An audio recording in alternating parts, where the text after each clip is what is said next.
Before getting into the video, I want to make a quick note. You're going to notice a couple jarring edits. I got dinged by the copyright system of YouTube, and due to that, I had to trim out some segments. So if you want to watch the video in its full entirety, make sure to become a Patreon or YouTube member. You'll be able to get a lot more in-depth content and also support the channel. Let's get right into it. Captain Paul for the locker room here, and I have seen the comments, and you know what?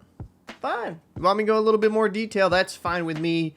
They're going to make the videos longer. So I'm going to break down the goals and I think key parts of this game which helped the Oilers dominate the Blackhawks. Now the Oilers are currently on an 8-game winning streak after this great win they had. Let's see exactly what happened. Let's go into the goals. Now Connor Bedard comes down here and this was a great play. It really was. Now I'm going to pause it right here. Bouchard had a very good game, but he kind of got caught here on the outside, gave Bedard that inside leverage. And mind you, Bedard, fantastic hands to get this shot off with Ekholm right on him. But that was a miscue by Bouchard. The Blackhawks will go up 1-0. But the Oilers would strike back. McDavid coming here with speed. And this is what you got to like here, right? You got Hyman here on the right side. Nugent Hopkins down the middle.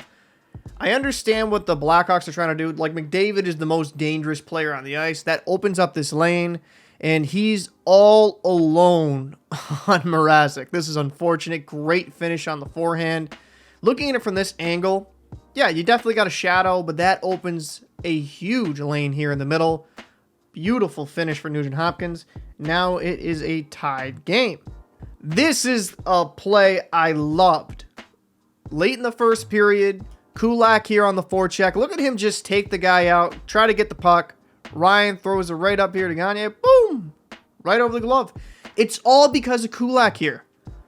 Look at him on the forecheck. Defenseman getting up there, getting active. Awesome play. He doesn't get a point on this, but this goal was because of his amazing effort. And he goes far side on Mrazek. So now we got ourselves a 2-1 game. There'll be no more scoring in the first period. Go into the second. And we got ourselves a weird one. Draisaitl just throws it and, oof. Zaitsev. I just feel bad for Mrazek because I felt like overall he played pretty decent. Puck's coming over. Boop. Tips it in. We got ourselves a 3-1 game. Now that'd be all the scoring for the second period. We would go into the third. And look at McDavid on the power play. Use the time and space. His speed. Great vision here. Hyman in front. Easy tap in. Oilers go up 4-1. Hyman has been amazing during this stretch. He understands his role. He really knows how to finish in close. I love what I've seen from him. I think it's been amazing since he's gone over to the Oilers. He's really kind of flourished in his role. Now let's talk about other parts of this game. Let's talk about Stuart Skinner. Now, I don't think he was tested heavily. A little awkward save there. Going back through all the footage, he wasn't overly tested, but he was solid. He made some big stops, kept the Oilers ahead. With how the Oilers are playing right now defensively, they do not need Skinner to be a Vezina caliber goaltender. They just need him to be league average to above average. Now, talking about the defense, Evan Bouchard, we all know his offensive capabilities. Great play. He has a fantastic shot as well. Whoop. Clap bomb right off the right pad of Mrazek. But the defensive play, like right here, that has a good chance to be a goal. Let me go back here. Rewind this. He understands guys coming with some speed. Skinner overcommits. He has a good chance. He could wrap this, but look at the great stick here by Bouchard, preventing that from even happening. And then this play on Bedard on the back check. Uses his size and strength to neutralize him.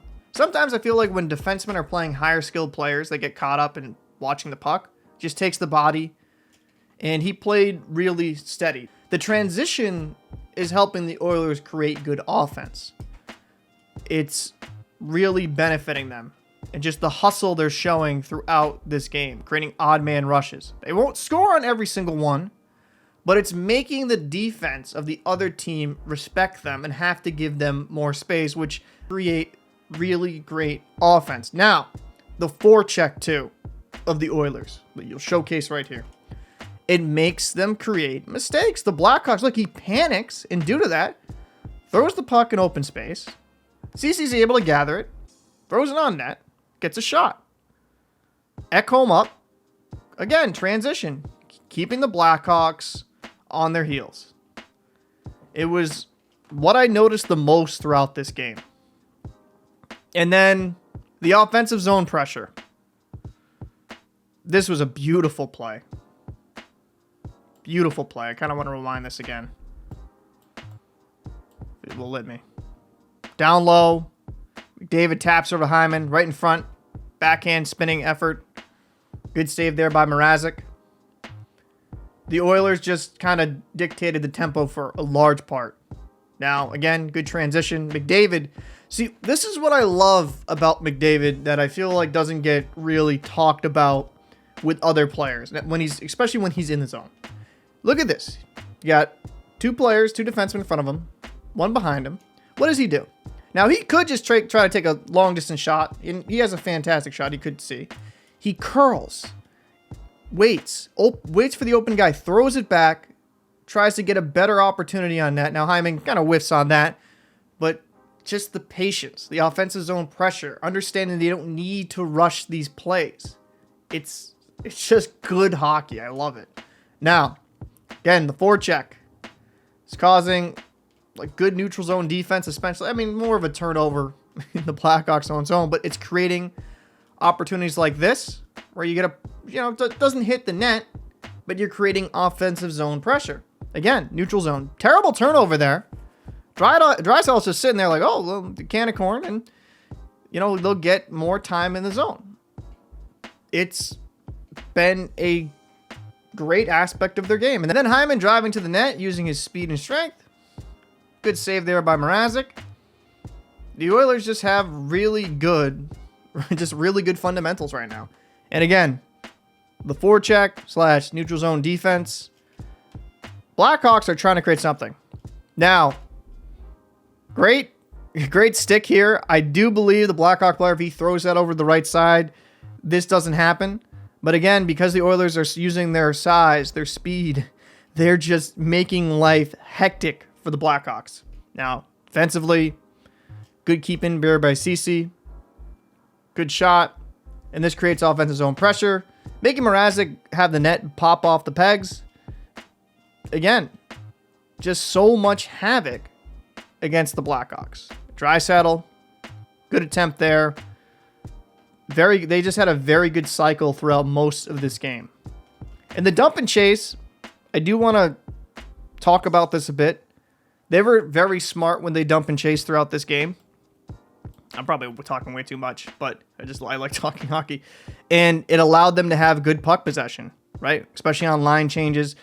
It wasn't just blindlessly throwing it into the corner, hoping that you can get it. It was very calculated.